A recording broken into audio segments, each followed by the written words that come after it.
Okay, so in this video we're gonna talk about how to form a cubic equation from a graph. So a cubic equation is anything with x cubed and x cubed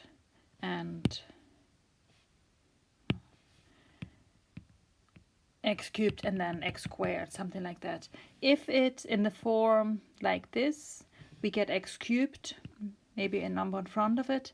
If it's in the form of this, we get a minus x cubed and then the rest, and maybe a number in front of it. Yeah, so if it's we see on this graph it's going to be a positive coefficient in front of the x cubed. Okay, so what we need for that is we need to look at the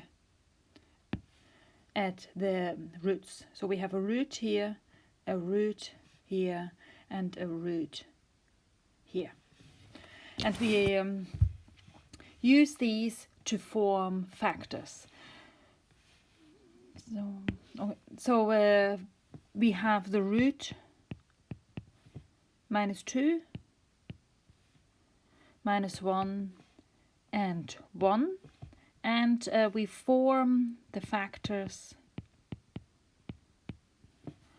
x plus 2, x plus 1, and x minus 1.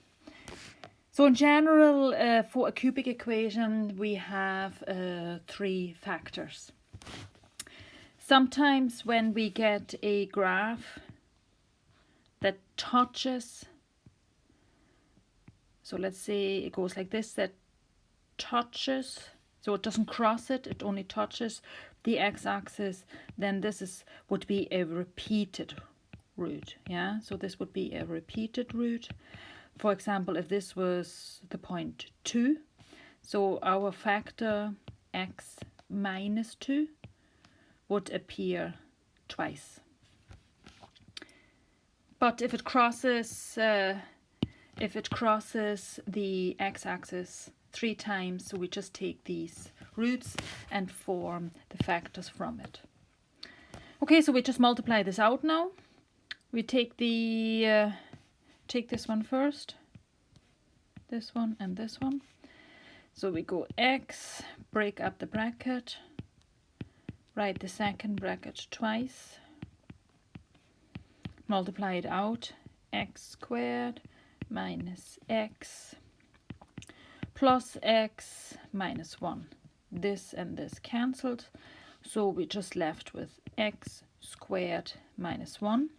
And now I multiply this now by the third factor, x plus 2. So again, I break up the first bracket, write the second bracket twice,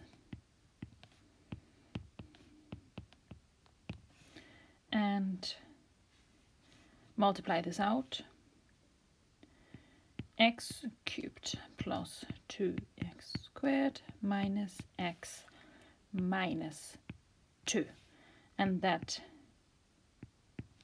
would be the graph just from the roots. However, we are not done yet. So for example, if I draw in a graph like this, it would have the same roots, but it's not the same equation. So that's why we also need to consider the stretch factor. I need to multiply the whole equation by the stretch factor a. I'll write that again.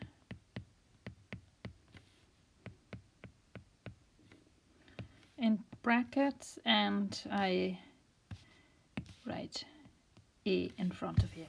So now how do I find out how much a is? So for that I look at this point. It could be any point, but this would be a handy point because first of all it includes a 0, and the second one is a clear point. You don't have to look like between squares. So this point would be 0, -6, and we will remember that this is our x value and this is our y value. Okay, so I now put this x and this y into our equation. So we said y is -6 times a, and then x was 0. 0 cubed plus 2, 0 squared, minus 0, minus 2. So all the zeros go, and I'm left with just -2. So -6 then equals a times -2, which gives me an a of 3. Okay, so now I need to multiply. I need to put the a in. I need the 3 and multiply by the whole equation.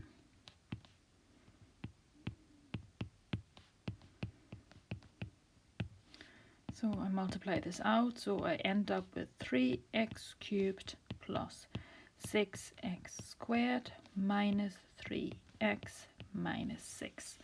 And that is now the equation for this particular graph.